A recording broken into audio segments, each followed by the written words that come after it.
Well, hello everyone again. Wow, I'm really close to the camera. Direct from a rather hot Loxton. I've been for a swim. Wow, that sounds serious. I've been for a swim, which is fantastic. However, it's school holidays, so one of the variables I didn't consider is that there's a truckload of kids, squealing kids, delightful. So my swim was brief, and I left. Uh, so today, as often is the case, a topic just sort of bounced around in my head. That happened by coincidence. And before I start, though, you might be wondering, like, is this guy in heaven? Like, why is he surrounded by a white? But look, this is actually where I am. This is our backyard, a grain silo, and an art installation that we have decided to put up just to break it up a bit. So anyway, I get distracted easily in magpie syndrome. So I was watching some YouTube shorts today, and one of them was that popped up was 50 Cents, and he was interviewed. He was being interviewed on a podcast, and he said depression is a luxury. And like the podcast host, I was like, whoa, that's a bit risque, shall we say, to say. But then it got me thinking. I'm like, is mental health, as we define it, to some extent, influenced by socioeconomics? Does it matter? Because the 50 cents then said, like, look, where I come from the hood, there's no time for anyone to be depressed. They don't have time. They've got to hustle. They've got to make things, make ends meet, get through the day, take care of biz, remain alive, maintain housing. All that sort of stuff. And by the time there is time, they're tired. I nearly said fucked. Well, I didn't know, but tired. So I thought, like, well, let's have a look. Is there any data or anything like that? So I thought, well, let's go and have a look at Africa, for argument's sake, a land which sadly and unforgivably is being pillaged and raped by not only the West, but also the elite in their own countries, resource rich and everything, and yet abject poverty. So what I found, and this was from the Lancet, so it's a respected medical journal, is that the incidence prevalence, or the numbers of people that have mental health issues, are very similar to Western countries. The difference is obviously that mental health services are a tenth of what we get. I think it was 1.4 mental health support workers or services per 100,000, whereas the general average is 9 per 100,000. So it's still not very much at all. But what I found is that, in particular, women who have a difficult time, because, and I'm not being, culturally insensitive here, a lot of the sort of work that in Western society, there we go again, look, a bit of background, was family, domestic stuff was allocated to women. Is still the case over there, and it wouldn't be a far bow to pull to say that females in those countries are, in my opinion, economically and culturally oppressed. No, anyway, that's a different topic altogether. So they offered group mental health services. So there's not an individual one-on-one sort of therapy setup that we have. It doesn't really work over there. That's just too weird for them. What I found is that, and these are people under severe duress, they improved reasonably quickly, and that improvement was sustained. So they did follow-up studies 6 months later, and they still did well.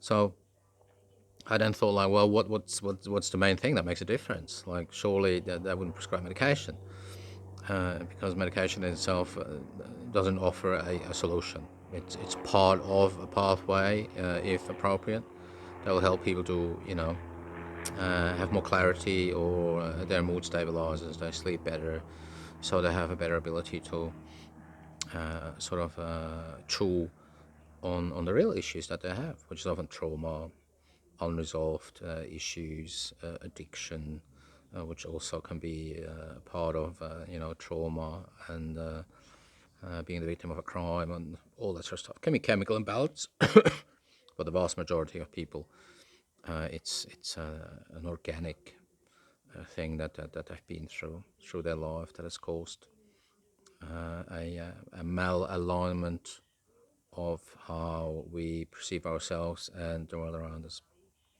So I thought, well, why have we created this whole mental health thing like it's some kind of space shuttle launch? Like, complicated. You have to do this. You have to get a medication. You have to go and see a psychiatrist, and so meds can be prescribed. What's the preventative way of avoiding this in the first place, where feasible and possible, obviously, regardless of the challenges that have been put in your way? How do we maintain reasonable mental health? And it hasn't really changed all that much throughout civilized history, shall we say. And that is a balanced diet of making sure that our diet, for argument's sake, is healthy and balanced and seasonal and diverse as much as that can be. So we eat things, as I'm old enough, that are not necessarily in our favorites. If you leave it up to me, I'll live on pizza for the rest of my life. Maybe I'll chuck in a lasagna or something every now and again, but that'd be it. That's just it for me. But I also eat parsnip and turnip and things in winter that I don't even know what the hell, what's the point of them. But I'm sure they're good for you, and they're seasonal. So I'm not a dietitian, so don't listen to me by any stretch of the imagination. So diet is one of them. The other one is social connection. That's a huge one. If you look at countries, and I watched this doco about a village in Italy that has the highest percentage of people that are in their 90s or over 100, highest percentage. And it's a small village. There's no additional, health or medical support that they get. And the thing that came out very quickly is that these people are very strongly connected to their community, to family, to culture. And you got festivals and celebrating the beginning of summer or a harvest, and people know each other, not superficially. Like we do. There's no social media. I mean, I'm sure they use it, but it's not part of their everyday life. They go down the street and have a coffee and chew the fat and all that sort of stuff. So that's another one that's hugely important. And I think we've been completely hoodwinked by technology giants with the allure, and rightly so. I mean, here I am. I use it to that we can be connected with everyone at any time, at any stage. And yet we're not. There's a lot of people that have all this are dreadfully lonely, more lonely than one could imagine, really, because no one goes and physically goes and, well, not no one, but not many, physically go and visit people and have that visceral connection with someone that if you see them in front of you, rather than just being able to deal with everything at your fingertip, swiftly, efficiently, and there's no need to plan an outing, to organize stuff, to get excited about it, for seeing people. It's a very different sort of setup. So that social connection is huge, and we should it'd be wise for us to make sure to nourish that and to make those connections. And they don't need to be super deep or some kind of psychologically driven. They can just be have a coffee with someone every Saturday morning. Like my wife and I went for a walk today around our local town, small town. It was jam packed. It took us 4 times as long to do our little morning walk that we do, then it usually does, because people are like, "Hello, how you going? Are you a member of the club?" And we thought, like, which club are you talking about? We're a member of quite a few clubs, but we're not sure which one you're talking about. So there's always a bit of fun, but it makes you feel good because you know that people know you and care about you, even though they don't know the ins and outs of what's going on with you. But on some level, they care, and that's the same in these other smaller villages. In cities, it's different. And I'm not saying cities are bad, but it's just perhaps more difficult to maintain because you're so overwhelmed with having people around you all the time. So that's that one. The other one is sleep. Oh, look at that. My light has gone to sleep. I just move over and look like magic. I'll come back in. There you go. The other one is sleep. Sleep has a huge influence on energy levels, uh, recovering from the day before. Basically, what's happened. Our brain allocates our memories either the recycle bin, not don't need that anymore because it's already in there on a practical level. So we remember what having a coffee is like. We don't have to go through the whole rigmarole in regard to bringing up this huge memory as to what do we need to do. We just go shop, order it, and that's it. Other things will be maintained and stored in a long-term memory bank. So learning, for argument's sake, to use a broad concept. So sleep is something that demands equally considerable amount of our attention. Good sleep. I mean, and another thing that is also part of maintaining or achieving a reasonable mental health. Yeah, don't want people to think that you're just going to be self actualized, or it's going to be it in a bit if you do all this. But these are proven strategies. Is to have some kind of dreams, goals, and ambitions, something that drives you, something that interests you, something that gives you a drive, and it just can be a personal goal in regard to achieving something, an employment goal, travel goal, a hobby. It doesn't really matter, but something that gives us that light at the end of the tunnel is probably not the best term to use, but here it is. Something to look forward to. I guess is a great thing. To sort of, and I spoke about it in the other podcast too. That sort of, rediscovering and pushing ourselves to take some kind of risk and expose ourselves to new things and different things that we then assess as good, bad, or indifferent. Well, I think that's humanity has always been that's why we are where we are. Well, you could argue it doesn't look so grand, but that's some of the drivers anyway. What's the other thing? Recreation. When I say fitness, I'm not suggesting people should take up running or anything like that, or something hardcore, or go to the gym. Gyms are weird. That's just my opinion. I'm not trying to say everyone should feel the same way, but it sort of feeds into that whole vanity, sort of subjective view, not objective, subjective view that people have that if you're fit, big, ripped, that you are somehow a better person, which of course complete madness, bullshit. What matters is kindness, empathy, caring about people, vulnerability, self-awareness, kindness. Those sort of things have been around forever, basically. They matter. But some kind of physical exercise has been proven time and time again to be fantastic for mental health. It releases serotonin, endorphins, all sorts of feel-good hormones. I'm not a doctor, maybe the enzymes even, I don't know.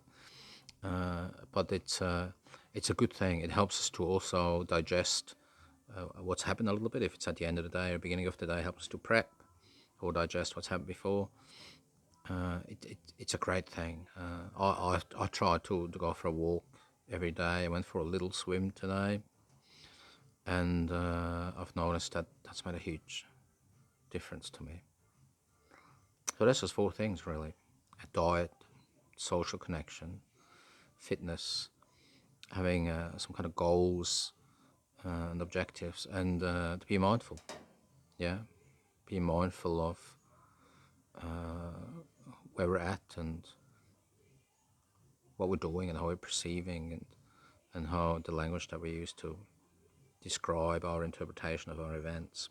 It's a very long-worded sentence, but what I mean is a lot of us are often quite scathing, not often, generally scathing with ourselves in regard to the negative, in our view, negative achievements or attempts that we've made. Very negative.